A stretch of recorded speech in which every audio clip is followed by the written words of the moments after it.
मान लीजिए कोई इंसान एक रेस्टोरेंट में बैठा है, हम्म। उसके हाथ में एक बड़ा सा मेन्यू है। हम्म। वो 10 मिनट तक अलग अलग डिशेस को देखता है, हम्म। थोड़ा सोचता है और फिर वेटर को बुलाकर कहता है कि आज तो मैं पास्ता ही खाऊंगा।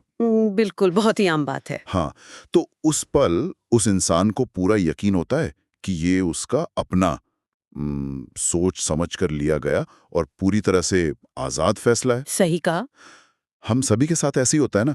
इंसान को हमेशा यही लगता है कि हम अपनी जिंदगी के फैसले खुद लेते हैं। हाँ, बिल्कुल लगता है। लेकिन क्या ये सच है, या फिर पास्ता खाने का वो विचार बस कहीं से दिमाग में टपक पड़ा और उस इंसान ने केवल ये मान लिया कि ये मैंने तय किया है। यही तो सबसे बड़ा सवाल है। हाँ, और आज की इस गहन चर्चा में हम इसी एक सवाल की गहराइयों में उतरने वाले हैं।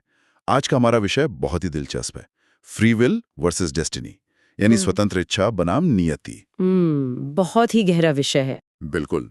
और आज हम जो कुछ भी चर्चा करने वाले हैं, उसका मिशन ये समझना है कि क्या हमारे फैसले सच में हमारे अपने होते हैं या वे पहले से तय होते हैं। हम्म। और आज के जो हमारे स्रोत हैं वो किताबी दुनिया, सनातन विजडम के एक स्क्रिप्ट से लिए गए हैं, जिसका शीर्षक है क्या हम सच में स्वतंत्र हैं, फ्री विल या भ्रम। ये स्रोत बहुत ही कमाल का है। हाँ, और सबसे मजेदार बात यह है कि आज हम इसे सिर्फ एक नजरिए से नहीं, बल्कि सनातन दर्शन, भगवद गीता और आज के आधुनिक विज्ञान यानी न्यूरोसाइंस के चश्मे से एक साथ देखने वाले हैं। बिल्कुल। और मैं कहूँगी कि ये विषय इतना गहरा और विचारोत्तेजक है क्योंकि ये सीधे तौर पर हमारी उस बुनियादी पहचान पर चोट करता है जिसे हम पूरी तरह से सच मानकर जी रहे हैं। सही बात है। इंसान रोजमर्रा की जिंदगी में सुबह उठने से लेकर रात को सोने तक हजारों चीजें करता है। क्या पहनना है, किससे बात करनी है, करियर में कौन सा कदम उठाना है। हाँ, हर छोटी बड़ी चीज।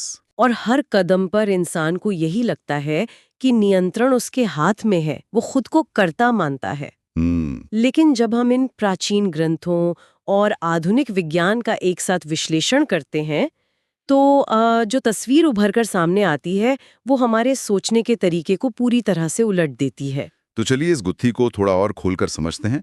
चर्चा की शुरुआत उसी रेस्टोरेंट वाले पास्ता के उदाहरण से करते हैं, जहां इंसान को पूरी तरह से लगता है कि मैंने चुना। बिल्कुल। जब कोई ये तय करता है कि आज क्या खाना है, तो उसे लगता है कि ये उसका एक बहुत ही कॉन्शियस या सचेत फैसला है। हम्म। लेकिन ये एक बहुत बड़ा सवाल खड़ा होता है, वो विचार, वो थॉट कि मुझे पास्ता ही खाना है, आखिर आया कहाँ से? यही सबसे दिलचस्प बात है। क्या सच में इंसान ने उसे एक खाली दिमाग में बैठकर बनाया था, या वो विचार बस अचानक से प्रकट हो गया? अगर मैंने पास्ता नहीं चुना तो फिर वो फैसला लिया किसने? यहाँ जो बात सबसे हैरान करने वाली है वो ये है कि कोई भी विचार शून्य या खालीपन से नहीं आता। अच्छा। हाँ, अगर हम इसे सनातन दर्शन के नजरिए से गहराई में जाकर देखें तो इंसान का मन कभी भी ये खाली स्लेट नहीं होता। तो फिर क्या होता है? ये पूरी तरह से एक संस्कारों के जाल से बुना हुआ है। संस्कारों का जाल? इसे थोड़ा और आसान भाषा में समझाइए, मैं थोड़ा उलझ रहा हूँ। देखिए, संस्कार का मतलब केवल अच्छे आचरण या शिष्टाचार से नहीं है, जैसा कि हम बोलचाल की भाषा में इस्तेमाल करते हाँ, हैं। हम तो वही सोचते हैं। दर्शन में संस्कार का अर्थ है इम्प्रेशंस या गहरे निशान। इंसान के मन में उसकी वासनाएं, उसके पिछले अनुभव, बचपन से लेकर आज तक की देखी सुनी बातें और समाज की पूरी कंडीशनिंग गहराई तक बैठी होती है। ओह, मतलब सारा पिछला डेटा। बिल्कुल। इंसान ने कल क्या देखा था, पिछले हफ्ते क्या खाया था, बचपन में उसे क्या पसंद था, ये सब डेटा मन के भीतर एक ऐसा ताना बाना बनाता है जो हर नए विचार को जन्म देता है। योग सूत्र में इसका एक बहुत ही सटीक और वैज्ञानिक संदर्भ दिया गया है। संस्कार साक्षात्करणात् पूर्व जाति ज्ञानम। ये सूत्र तो सुनने में बहुत ही भारी लग रहा है। हाँ, थोड़ा भारी है। इसका असल जीवन में, जैसे उस पास्ता वाले फैसले में क्या अर्थ है? मैं समझाती हूँ। इसका सरल अर्थ यह है कि इंसान की हर क्रिया, हर सोच और हर इच्छा के पीछे कोई ना कोई संस्कार यानी पुराना पैटर्न काम कर रहा होता है। अच्छा। इसलिए जो इंसान को बिल्कुल अपना निर्णय लगता है, जैसे कि रेस्टोरेंट में पास्ता चुनना, वो शायद कोई आजाद या फ्री फैसला नहीं है। तो फिर वो क्या है? हो सकता है कि उसने 2 दिन पहले टीवी पर पास्ता का कोई विज्ञापन देखा हो, या उसके किसी पुराने सुखद अनुभव की याद उसके अवचेतन मन में ट्रिगर हो गई हो। अरे हाँ, ऐसा तो होता है। उसके अंदर पहले से मौजूद डेटा ने ही उस पास्ता वाले विचार को जन्म दिया, और उसके सचेत मन ने बस उस विचार को स्वीकार करके कह दिया कि मैंने चुना। वाह! मतलब जिसे हम अपनी आज़ाद इच्छा मानकर सीना चौड़ा कर रहे हैं, वो असल में सिर्फ हमारे ही पुराने अनुभवों और डेटा का एक आउटपुट है। एकदम सही। यहाँ बात सच में बहुत दिलचस्प हो जाती है, क्योंकि अगर हमारे फैसले सिर्फ पुराने पैटर्न और कंडीशनिंग का नतीजा हैं, तो क्या आधुनिक विज्ञान भी इस प्राचीन दर्शन से सहमत है? बिल्कुल सहमत है। जब हम विज्ञान और सनातन के संगम को देखते हैं, तो ऐसा लगता है कि मॉडर्न न्यूरोसाइंस और सनातन धर्म यहाँ बिल्कुल एक ही बात कह रहे हैं। हाँ, दोनों का निष्कर्ष एक ही है। मैंने स्रोत में पढ़ा कि न्यूरोसाइंस के कई प्रयोगों से ये सिद्ध हुआ है कि हमारा दिमाग यानी हमारा ब्रेन हमारे सचेत होने से पहले ही फैसला ले चुका होता है। एकदम सही। और ये बात विज्ञान के दुनिया में एक बहुत बड़ा भूचाल लेकर आई थी। लेकिन एक मिनट रुकिए, यहाँ मैं थोड़ा उलझ रहा हूँ। बताइए।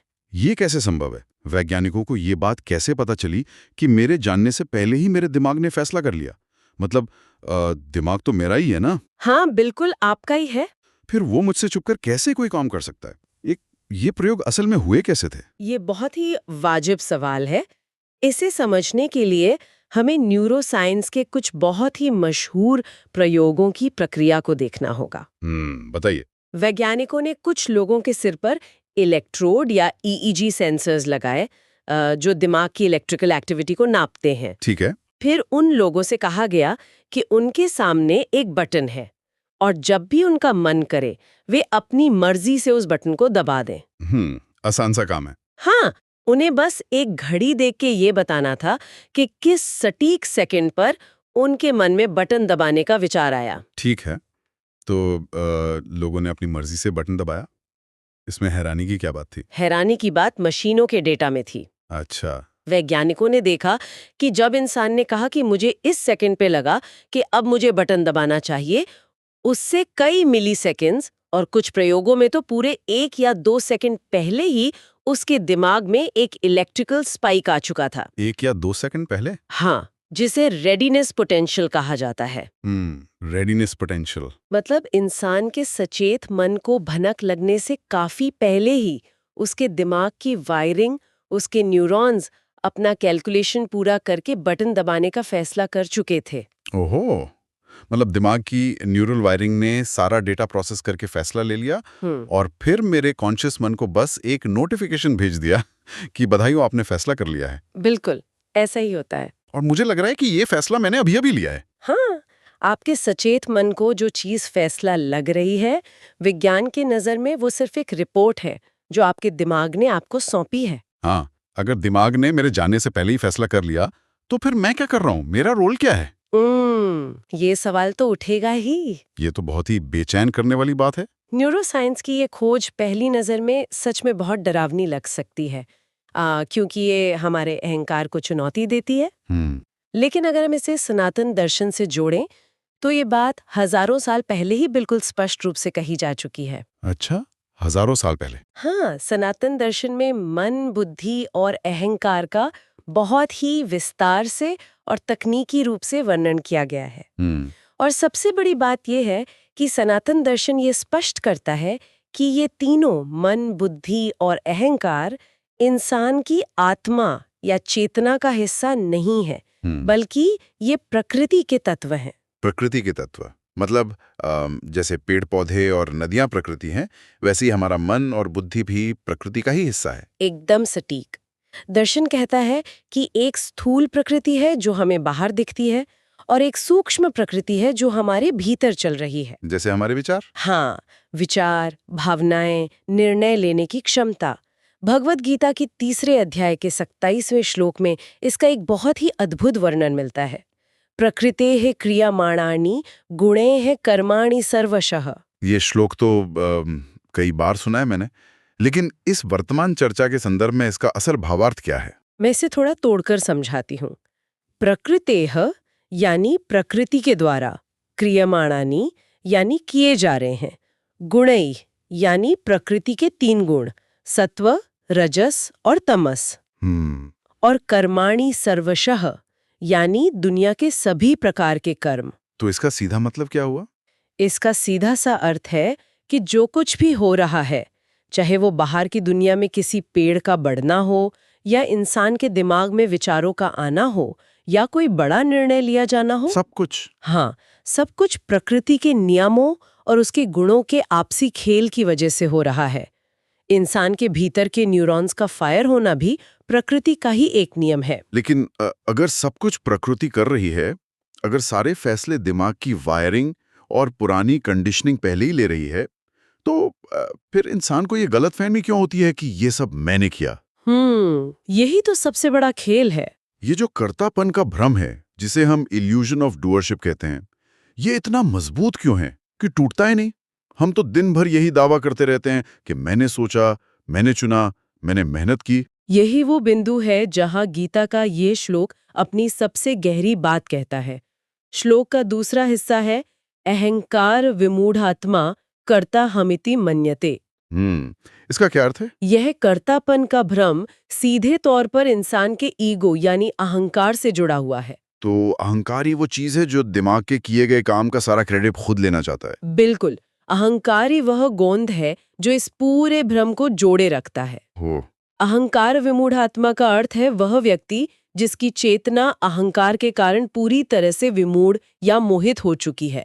वही व्यक्ति यह सोचता है कि मैं ही करता हूँ। इसे थोड़ा और आसान उदाहरण से समझ सकते हैं? हाँ, आप इसे ऐसे समझें कि दिमाग एक सुपर कंप्यूटर की तरह सारे पुराने डेटा और संस्कारों को प्रोसेस करके एक नतीजा निकालता है, और अहंकार तुरंत आगे आके उस पर अपना ठप्पा लगा देता है कि यह मेरा आजाद फैसला है। अरे बाप रे! अहंकार इंसान को यह मानने पर मजबूर कर देता है कि प्रकृति के गुणों द्वारा जो कुछ भी घटित हो रहा है, उसका रचयिता वह खुद है। यहाँ मैं आपको थोड़ा रोकना चाहूँगा। हाँ। क्योंकि एक बहुत ही गंभीर सवाल मेरे मन में आ रहा है, और मुझे यकीन है कि ये विचार इस चर्चा को सुनने वालों के मन में भी उठ रहा होगा। हाँ, बिल्कुल पूछिए। अगर हर चीज प्रकृति कर रही है, अगर हर फैसला मन और बुद्धि के पुराने पैटर्न्स ले रहे हैं, और अहंकार बस झूठा क्रेडिट ले रहा है, तो क्या इंसान सिर्फ एक रोबोट है? ये बहुत लोग पूछते हैं। क्या हमारे पास सच में कोई आज़ादी है ही नहीं? क्या हम बस एक पहले से लिखे हुए प्रोग्राम को जी रहे हैं, जहां हम जो भी करेंगे वो पहले से तय है? अगर ऐसा है तो फिर जिंदगी जीने का, मेहनत करने का या कुछ भी नया करने का कोई मतलब ही नहीं रह जाता। ये एक बहुत ही स्वाभाविक और डराने वाला डर है। बिल्कुल डरावना है। और ज्यादातर लोग जब फ्री विल और डेस्टिनी की बहस में पड़ते हैं तो इसी रोबोट वाले नतीजे पर पहुंचकर निराश हो जाते हैं। तो क्या ये सच है? नहीं, अगर हम इसे एक बड़े परिदृश्य से जोड़कर देखें तो सनातन दर्शन इस रोबोट वाले सवाल का बहुत ही अद्भुत और एक अलग ही स्तर का उत्तर देता है। दर्शन ये बिल्कुल नहीं कहता कि इंसान एक रोबोट है। इसके बजाय दर्शन ये कहता है कि हम शुरुआत से ही गलत सवाल पूछ रहे हैं। गलत सवाल मतलब फ्री विल वर्सेस डेस्टिनी पूछना ही गलत है? हाँ, क्योंकि असल समस्या फ्री विल वर्सेस डेस्टिनी की है ही नहीं। तो फिर समस्या क्या है? समस्या हमारी अपनी पहचान की है। इंसान ये पूछ रहा है कि क्या मुझे आजादी है या मेरी नियति तय है। हाँ, यही तो पूछ रहे हैं हम। लेकिन सनातन दर्शन कहता है कि जब तक ये स्पष्ट नहीं है कि ये मैं आखिर है कौन, तब तक फ्री विल भी एक भ्रम है और डेस्टिनी भी एक भ्रम है। ओह, मतलब हम आज़ादी या नियति की बात तो तब करेंगे ना जब हमें ये पता हो कि जिसके लिए हम आज़ादी मांग रहे हैं वो मैं असल में है क्या। बिल्कुल सही पकड़ा आपने। अगर मेरी पहचान ही गलत है तो मैं आज़ादी भी किसी और चीज़ के लिए मांग रहा हूँ। एकदम सही। इस पहचान को सुलझाने के लिए उपनिषदों में एक बहुत ही शक्तिशाली और वैज्ञानिक प्रक्रिया का उल्लेख है, जिसे नेति नेति कहा जाता है। नेति नेति? हाँ। इसका क्या मतलब होता है? इसका अर्थ है यह नहीं, यह नहीं। इंग्लिश में कहें तो नॉट दिस, नॉट दिस। यह नहीं, यह नहीं। यह खुद को जानने की, अपने वास्तविक स्वरूप तक पहुंचने की एक मानसिक प्रक्रिया है। अच्छा, कैसे काम करती है? जब इंसान इस प्रक्रिया के जरिए खोजना शुरू करता है तो वो एक एक करके उन चीजों को हटाता है जो वो नहीं है। इंसान खुद से पूछता है, क्या मैं ये शरीर हूँ? शरीर तो लगातार बदल रहा है, मैं इसे देख सकता हूँ, तो मैं शरीर नहीं हो सकता। नेति नेति। ठीक है। फिर वो पूछता है, क्या मैं अपनी सांसें हूँ? नहीं। क्या मैं अपना मन और अपने विचार हूँ? और जवाब क्या मिलता है? यहाँ आकर सच्चाई सामने आती है कि इंसान न तो ये मन है, न ही विचार है, और न ही वो निर्णय लेने वाली कोई प्रक्रिया है। अरे हम अपनी पूरी पहचान अपने विचारों और अपने फैसलों से जोड़कर बैठे हैं। और लेकिन उपनिषद कहते हैं कि जिसे आप अपना मैं मान रहे हैं वो आप हैं ही नहीं।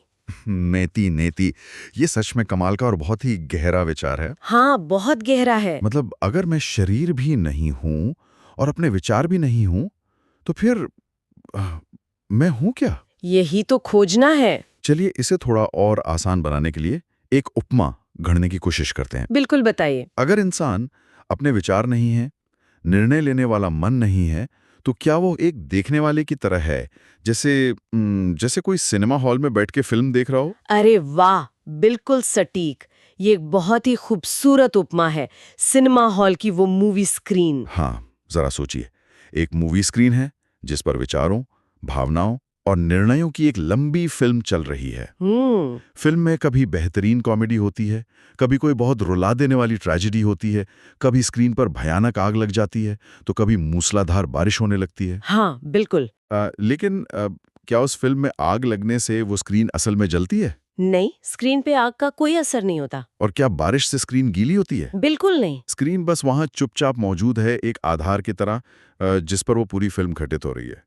तो क्या इंसान का जो असली मैं है वो स्क्रीन की तरह है? आपने इसे बहुत ही बेहतरीन तरीके से पकड़ा है। वो जो स्क्रीन है जिस पर आपके विचारों, आपके फैसलों और आपकी भावनाओं की फिल्म लगातार चल रही है, सनातन दर्शन में उसे ही विटनेस कॉन्शियसनेस या साक्षी चेतना कहा गया है। साक्षी चेतना? हाँ, यह इंसान का वास्तविक स्वरूप है। आप अपने खुद के अनुभव से देखिए, मन में एक विचार आता है, कुछ देर रहता है और फिर चला जाता है। सही बात है। एक भावना जैसे बहुत तेज गुस्सा या बहुत गहरी खुशी आती है और कुछ समय बाद चली जाती है। तो इन सबको देखने वाला कौन है? कोई तो है। आपके भीतर कोई तो है जो ये जान रहा है कि मुझे अभी गुस्सा आ रहा है या मेरे मन में अभी ये विचार आ रहा है। वो जो जानने वाला है, वो जो चुपचाप पीछे खड़ा होकर सब कुछ देख रहा है, वही साक्षी है, वही चेतना है। यानी जो देख रहा है वो हमेशा उस चीज से अलग होता है जिसे देखा जा रहा है। बिल्कुल। अगर मैं अपने विचारों को आते और जाते देख सकता हूं, तो ये तो तय है कि मैं अपने विचार नहीं हो सकता। विचार तो बस स्क्रीन पर चलने वाली तस्वीरें हैं। एकदम सही। भगवत गीता के 13वें अध्याय के 23वें श्लोक में इसी साक्षी भाव को बहुत ही स्पष्ट रूप से समझाया गया है। उपद्रष्टा नुमंता च। इसका क्या अर्थ है? इसका अर्थ ही ये है कि इंसान का जो सबसे भीतरी, सबसे असली स्वरूप है, वो केवल एक उपद्रष्टा है, एक नजदीक से देखने वाला साक्षी है। वो करता नहीं है। वो खुद कोई कर्म नहीं करता, वो केवल जानता है, केवल देखता है। और यहाँ आकर इस पूरी चर्चा की सबसे बड़ी सच्चाई या कहें एक बहुत बड़ा रेवलेशन सामने आता है। हाँ, और ये निष्कर्ष मुझे व्यक्तिगत रूप से बहुत जबरदस्त लगा। मतलब अगर हम इस पूरी पहेली के टुकड़ों को जोड़ें तो बात यहाँ पहुँचती है कि फ्री विल यानी स्वतंत्र इच्छा वो पूरी तरह से मन का हिस्सा है। बिल्कुल। क्योंकि मन हमेशा विकल्पों में उलझा रहता है कि मैं ये करूं या वो करूं, और डेस्टिनी यानी नियति वो हमारे शरीर, परिस्थितियों और पिछले कर्मों का हिस्सा है। एकदम सही। लेकिन इंसान का जो वास्तविक स्वरूप है वो साक्षी, वो न तो मन है और न ही शरीर या कर्म। यही इस पूरे दर्शन का चरम बिंदु है। इसे समझ लेना ही सारी उलझनों का आखिरी जवाब है। मन हमेशा आजादी मांगता है और शरीर हमेशा पुरानी कंडीशनिंग और कर्मों के हिसाब से चलता है, जिसे हम नियति कहते हैं। हाँ। लेकिन जब कोई व्यक्ति गहराई से ये समझ लेता है कि वो न तो वो मन है जो चुनाव कर रहा है और न ही वो शरीर है जो उन चुनावों का परिणाम भुगत रहा है, तो फिर आजादी और नियति दोनों के मायने ही पूरी तरह से बदल जाते हैं। वाह।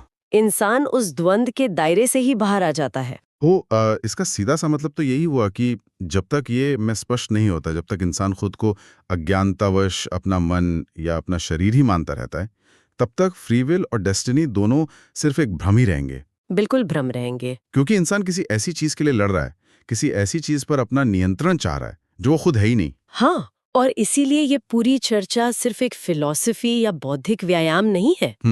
ये असल में जीवन को देखने के नजरिए को पूरी तरह से पलट देने वाली, जीवन को बदल देने वाली बात है। तो आज की इस पूरी गहरी चर्चा का अगर हम एक व्यावहारिक सार निकालें तो बात यहाँ आकर टिकती है कि जिंदगी की असली आज़ादी इस सवाल का जवाब ढूंढने में नहीं है कि क्या मैं स्वतंत्र हूँ या मेरी नियति तय है, बल्कि ये जानने में है कि मैं कौन हूँ। आज की दुनिया में जहां हर इंसान हर पल हजारों फैसलों, सोशल मीडिया की सूचनाओं और विचारों के भारी बोझ से दबा हुआ है, जिसे हम इन्फो ओवरलोड कहते हैं। बिल्कुल, बहुत ज़्यादा इन्फो ओवरलोड है आज। हाँ, तो वहाँ ये ज्ञान कि मैं कुछ नहीं कर रहा, मैं केवल एक साक्षी हूँ, इंसान को कितनी गहरी और अद्भुत शांति दे सकता है। बहुत गहरी शांति। उसे ये सोच सोचकर परेशान होने की जरूरत ही नहीं है कि उसके फैसलों का क्या होगा, क्योंकि फैसले तो मन ले रहा है, प्रकृति ले रही है, और वो तो मन है ही नहीं। और ये बात हमें एक बहुत ही रोचक और नए मोड़ पर लाकर खड़ी कर देती है। अच्छा, वो कैसे? अगर हम कुछ नहीं करते, अगर हम सच में सिर्फ एक साक्षी हैं जो केवल देख रहा है, तो फिर भगवत गीता के उस सबसे मशहूर और सबसे ज्यादा बोले जाने वाले वाक्य का क्या मतलब रह जाता है? कौन सा वाक्य? जहां कृष्ण अर्जुन से कहते हैं, कर्मण्यवाधिकारस्ते, यानी तुम्हारा अधिकार केवल कर्म करने में है। अरे हाँ, ये तो एक बहुत बड़ा विरोधाभास लग रहा है ना? अगर इंसान करता है ही नहीं, अगर वो सिर्फ एक स्क्रीन है, तो फिर कर्म करने का अधिकार किसे दिया जा रहा है? ये तो बहुत ही गहरा सवाल है। बिल्कुल। आगे कभी किसी चर्चा में इस विषय पर गहराई से बात करना भी बहुत दिलचस्प होगा, क्योंकि जैसा कि स्रोत के अंत में भी कहा गया है, ज्ञान ही मुक्ति है। सही ज्ञान ही हमें अपने अहंकार और इन सभी भ्रमों से बाहर निकाल सकता है। बिल्कुल, उस पर चर्चा करना तो निश्चित रूप से बनता है।